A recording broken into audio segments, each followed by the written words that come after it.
Tengku Sairul Bahri merupakan pimpinan Yayasan Pondok Pesantren Raudatus Sunnah Al-Waliyah sejak tahun 2021 sampai dengan saat ini. Dari dedikasi dan pengalamannya, ia diberi kepercayaan untuk memimpin pesantren dan membina para santri di Desa Durian Kawan, Kecamatan Klut Timur, Kabupaten Aceh Selatan. Berkat keterampilan dan fasih dalam berbahasa Arab, Tengku Sairul Bahri pernah menjadi staf pengajar di Pondok Pesantren Imam Mahmud Padang pada tahun 2001 sampai dengan 2002. Staf pengajar pesantren terpadu Jabal Rahmah Tapak Tuan tahun 2014 sampai dengan 2018. Staf pengajar Akper Tapak Tuan 2015 dan menjadi staf pengajar MAN 4 Aceh Selatan sejak tahun 2019 sampai dengan tahun 2020. Tengku Sairul Bahri juga merupakan Ketua Huda Himpunan Ulama Dayah Kecamatan Klut Timur dari tahun 2022 sampai dengan saat ini. Dan kemudian Tengku Sairul Bahri juga diberi kepercayaan menjadi pengurus Dewan Pengawas Baitul Mal Kabupaten Aceh Selatan.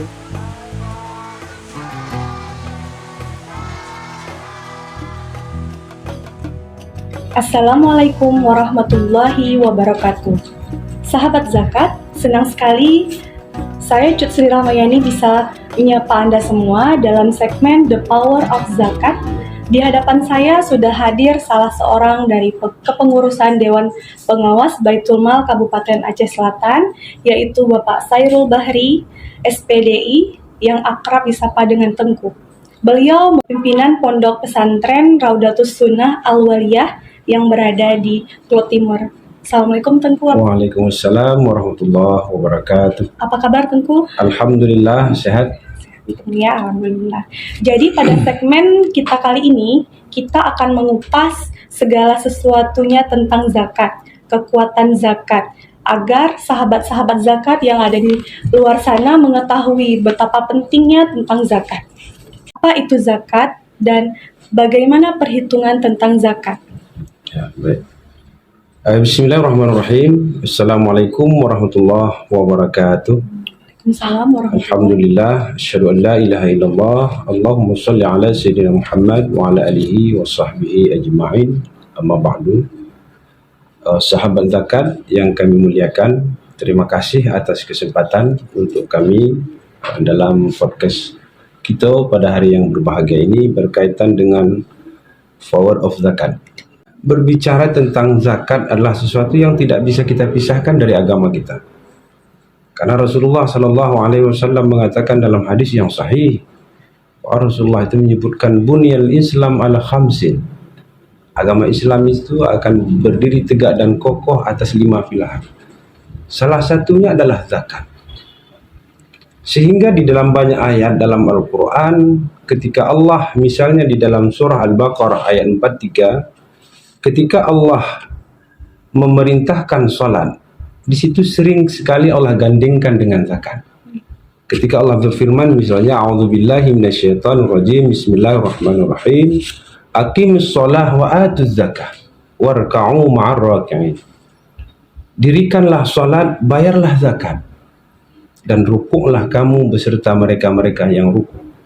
Ini menandakan bahwa berbicara dengan masalah zakat, misalnya nanti kita adalah di dalam syariat Islam berbicara tentang fikih, itu ada namanya ilmu usul fiqh. Kita ada berbicara, ada tahap-tahapan yang harus kita bahas. Di sana ketika di dalam ayat ini misalnya nanti kalau kita buka kitab tafsir Al-Quran, ketika Allah gandengkan antara perintah salat dengan perintah zakat, ini adalah menandakan bahwa zakat ini bukan sesuatu yang bisa dimudah-mudahkan atau untuk dipermainkan. Sehingga di dalam kitab fikih disebutkan Siapa yang mengingkari kewajiban zakat, maka ini kafir hukumnya. Bahaya sekali. Maka oleh karena itu di dalam fikih Islam diaturlah harta-harta apa saja yang harus kita zakatkan. Karena hadirin yang dimuliakan oleh Allah Subhanahu wa taala, sidang pendengar yang dimuliakan Allah, karena ada beberapa hal pertama sekali yang akan dicapai ataupun kekuatan ataupun hikmah daripada zakat ini. Salah satunya adalah, dan ini merupakan prioritas dalam Islam, at-ta'awun namanya. Untuk saling membantu. Karena ketika seseorang terbelit, artinya bermasalah dalam ekonominya, maka ini juga akan menjadi penghambat dia untuk mendekatkan diri kepada Allah Subhanahu wa taala. Maka di dalam Islam itu bagi orang yang kaya, di dalam hartanya tersebut ada hak. Sebagaimana haknya tersebut telah digambarkan oleh Allah di dalam ayat dalam surat Taubah. Siapa-siapa yang berhak menerima zakat. Sebagaimana di sana disampaikan ada 8 snaf yang berhak menerima zakat. Jadi salah satu kekuatan zakat itu adalah at-ta'awun, untuk saling membantu. Sehingga Islam ini akan bisa kuat ketika kita saling membantu. Maka salah satu target yang dicapai oleh zakat adalah membantu orang-orang dan tanda kutip bermasalah dalam ekonominya. Yang kedua adalah untuk membersihkan sifat kikir. Sebagaimana kita tahu bersama bahwa manusia itu terdiri dari 2 dimensi. Ada dimensi zahir dan ada dimensi batin. Betapa banyak mungkin orang yang bisa bersih dimensi zahirnya, tetapi batinnya belum bersih. Maka salah satu tujuan zakat adalah membersihkan dimensi batin, yaitu sifat kikir yang ada dalam hati. Ketika dia membayar zakat, maka dia akan menghilangkan sifat kikir, menimbulkan sifat dermawan. Yang ketiga di sana ada rasa syukur atas betapa nikmat yang diberikan oleh Allah. La in syakartum la azidannakum wa la in kafartum in adzabi lasyadid. Kemudian selanjutnya juga apa kekuatan hikmah daripada zakat itu adalah untuk mencegah kejahatan. Jadi dengan adanya kita berbagi sehingga kesenjangan ekonomi bisa kita atasi. Selanjutnya adalah menghindari kesenjangan di tengah-tengah masyarakat kita. Jadi dalam Islam itu, Islam bukan agama individu, tapi Islam itu agama sosial, kolektif kolegal dia. Agama Islam itu bukan saja kita mau, makanya di dalam setiap doa kita itu, di dalam sering kita setiap salat, Rabbana atina fid dunya hasanah wa fil akhirati hasanah wa qina adzabannar. Bagaimana kita akan hasanah sementara tetangga kita mereka akan selalu merongrong kita? Maka inilah salah satu tujuan daripada zakat. Jadi kira-kira begitulah forward daripada zakat itu. Iya, terima kasih. Jadi sedikit bercerita mengenai hikmah dari zakat. Jadi berapa tahun yang lalu ada cerita dari seorang muzaki yang membayar zakat ke Baitul Mal. Beliau bercerita mengenai kehilangan emas yang sudah lelah untuk dicarinya dan kemudian dapat. Tergeraklah di hati beliau untuk membayarkan zakatnya ke Baitul Mal.